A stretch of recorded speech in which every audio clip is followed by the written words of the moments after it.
Hey, Steve Zonardo here with Treviso Realty, back again, segment 4 with Gonzalo from Spark Financial. We want to talk a little bit of, like, kind of highlight some of our success stories with clients that, that wanted to buy properties out there and were rejected by, like, say, the big banks, and then we were able to kind of like finesse a deal and get them approved and get them into a property.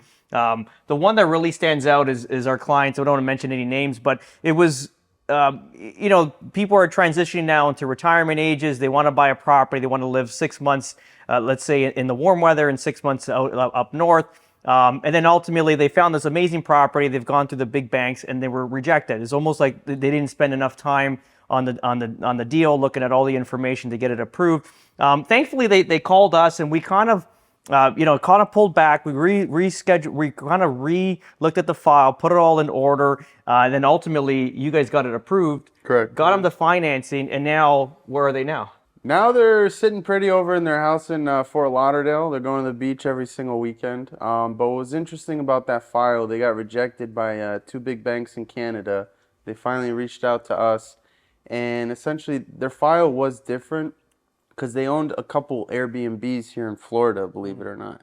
And with that, they were renting out short-term rentals, and the bank was able to use that as the income. As income, okay. So the Canadian banks were essentially, declining them. They didn't want to look at that.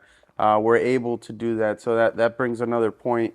If anyone owns Airbnb, short-term rentals, for example, you can use that as income. Obviously, it has to offset the monthly mortgage. But here in Florida, it's very attractive, the Airbnbs, and you have houses that could net $500 a day, a night, and imagine how much you can bring in per month. So if your mortgage is $5,000 and you're bringing in $12,000 a month, it's a no-brainer, and we can definitely use that as income. That's amazing. So that was one success story. Another one is actually clients are in town now. You met with them yesterday. I've been dealing with them for the last couple of weeks. We signed a deal 2 weeks ago. It was conditional or contingent on the viewing of the property because I sent the video to them, but they want to make sure of the area. Again, this is another client that are transitioning close to retirement. They're in their early 60s. They want to have a property more for themselves, but they also want to create some sort of like cost-free in a sense, where it was basically what we're going to do for them now is, because we have a property management company also, is to do like seasonal rent for them. So we can offset, make them like $16,000 to $20,000 a year, like rent it out for like 6 months, and then that money offsets their expenses and they get to live in this property for free. And that's another deal you guys just did now for us, which is great. And again, success. Like they're happy. Ultimately, it's November 1st. Up north, they're under snow currently right now. And if you kind of see, this is Southwest Florida, and it's like 88, which equates to like 30. So what's the temperature in Canada? Oh, it's going to be, well, it's -2. So I don't know. What does that equate to? 30s, right? 32? 32 is 0, right? Yeah, 32 is 0. Yeah. So it's approximately like in the high 30s, high 30s right now. So it was Low 30s, yeah. It's probably 28. oh, is it -2 today? Yeah, it's cold as fuck. We could talk about one more program if you want. Yeah. What's the program? You want to add it to The the success segment? story, yeah. Yeah, okay. Talk about the SCR? No, I was gonna do the asset utilization. Okay. Yeah, because some people just don't have jobs and they have a lot of money, but they don't want to spend cash on their house. So what you do is, for example, should we do? Yeah, let's do it. Yeah. So that's great. We're so blessed and happy to have amazing clients, and we're obviously happy for the opportunity to give us the opportunity to buy them and then get them financed here in Florida. But you were saying there was another Success story. Yeah. Yeah. There was a gentleman.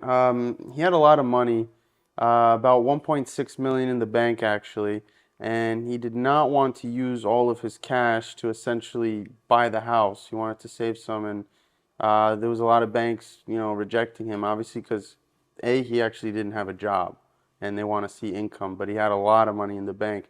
So there's this program called asset utilization, and they take the total amount you have in the bank, and then they subtract the total down payment and closing costs. So let's say it's $200,000 in total. So you're looking at 1.4 left over. Then they divide by 60, so 5 years, and that's essentially how much you can qualify per month for a mortgage. So that would equate to like $22,000 a month. Oh, you can get a mortgage on a house for probably $2 million. So do they got to lock that money up? That it's in reserves, or It's in a bank account. that they're okay? How about if you use the money the next day? After you get financed, they don't have No, any that's control? it. Yeah, once you close, they know you have money in the bank, which that's actually a good point. Yeah. I guess, lenders are okay with it because they see they have a bunch of money. They're not gonna default on their mortgage. Yeah. So they take a risk, and that's just the program that that lenders have started doing. Is that for foreign nationals too, or just American? You could do that for foreign nationals as well. It's quite amazing. You guys have so many like better programs here, like specifically like that, like an asset type mortgage where yes, a lot of people have cash in the bank if they retire, but they have all this money, and clearly, if they got it there, there's a reason why it's there. So Correct. they kind of like take a chance on the person. That's awesome. Yeah. So yeah, and going off that, another program we have is the DSCR loan, which has become very popular. What is that? So essentially, the rent DSCR is for short-term rental or long-term rental, and it's for investment properties. So the amount that you are netting on the rental has to be 1.25 higher than the mortgage payment. Interesting. So just easy numbers. Let's say your mortgage payment Let's say it's $1,000. Yeah. $1,000. Yeah. The rent has to come in at $1,250, and that's almost it. You don't need income. You don't need There's no verification of anything. They just want to make sure that the rent's coming in. So and 2,000 is 2,500. 2,500, correct? Oh, that's fantastic. Yeah. So a lot of people that are interested in putting 50% down, their mortgage payment will be obviously lower because they're putting 50% down, and the rent they're netting quite a bit more. So it's able to, get done. I think with that program, I heard about it. So there's not much to it. Like they don't look at your income, they don't look at your credit score or stuff like that. It's basically yeah. based off the property. Exactly. They're invested on the property rather than Yeah. like you as a person. Yeah, so awesome. 1.25 is typically the standard. There are banks that go to 1, so it literally has to match the mortgage payment or more, and the interest rate will be a little higher just because of that risk. Nice. Yeah. But at least it's good. Like as an investor, like I remember one of my earlier gurus, like a guy I was investing in real estate with, like again, the guy, he's probably about 30 years older than me.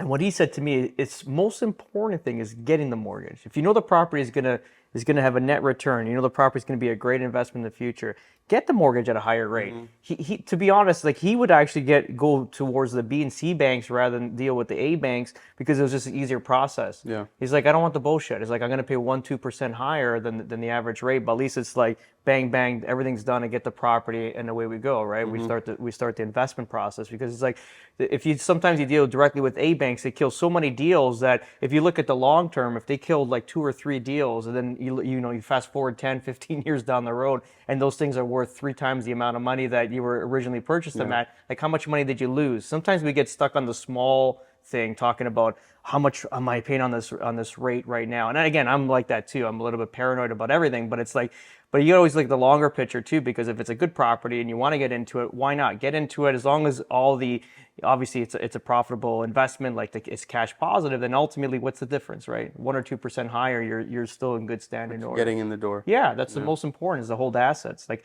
you look at all these billionaires that carry billions of dollars in debts, and that's, they buy a building, we think what they're paying in cash. No, it's like probably 20% down, and the rest is finance. Just how we do it, just on a much smaller scale. So I think we need to think more like that. Right? Yeah. You'd be surprised how many rich people actually, borrow money from the bank. 1,000%, 0% down. A lot they're like wild folk. Yeah. Yeah. Yeah.